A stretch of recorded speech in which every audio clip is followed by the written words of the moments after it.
Okay, Kari, talk about, obvious reasons for the rally is to show how much support there is for Vikings Stadium, because, this is pretty much crunch time. This is very much crunch time. It's get it done now. There's not much time left. Now, when it comes to talking to someone like Rich Murray, what kind of feel are you getting from, our local legislative leaders when it comes to their urgency for this? Rich understands there's a definite urgency. I did talk to him personally, and I saw him personally and talked to him on the phone, and he is,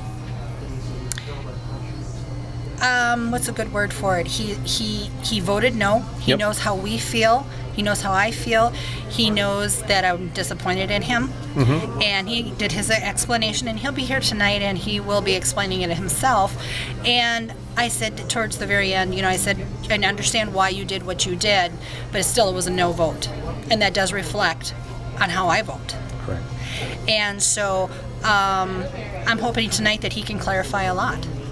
Now, as a Vikings fan, obviously the passion for Vikings football is pretty deep. It's more than just a football game. I'm sure it's a family tradition, something Yes, very much so. That means more than economics of building a stadium or economics of jobs or whatever. There's a lot more to the passion for the Vikes. Oh, absolutely. I grew up listening to my dad and my uncle hollering at them, and and now I am the same way. My kids will come in, Mom, what are you watching?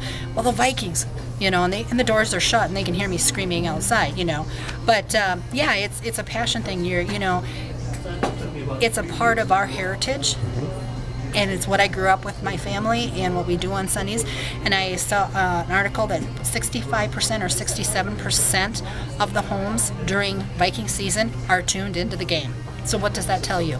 67% of those voters are looking at a new stadium. When it comes to the Vikings, what it means to the state of Minnesota, I don't know about you, but when I travel to a certain town, one of the first things I think about is what do they have for professional sports? Mm-hmm. If you're going through Indianapolis, are the Pacers in town, or the Colts in town? If you're going through Cleveland, are the Indians in town? And I guess, on a personal level, I think I feel the same way as you, is that the Vikings, when people from out of state, not just talking about in-state people that support the Vikings, when people come from out of state for things to do, the Vikings are very important when it comes to tourist dollar as well. Very important. We've been traveling up to the games, and we see cars from Iowa, South Dakota, Montana, Kansas, and they're all wearing the purple. And so that is how much more revenue that they're bringing in. And a lot of times we see them in the salon because of the fact of they stop in this area between 35 and 90, and they are stretching their legs. They come in here and they're getting their manicures and they're getting their pedicures and they're getting massages and they're getting whatever else done. They want their hair done or whatever. So we're seeing the revenue. It is not the Minneapolis-St. Paul Vikings. It's the Minnesota Vikings. So it doesn't just bring revenue to the metro area. It's bringing it even to southern Minnesota.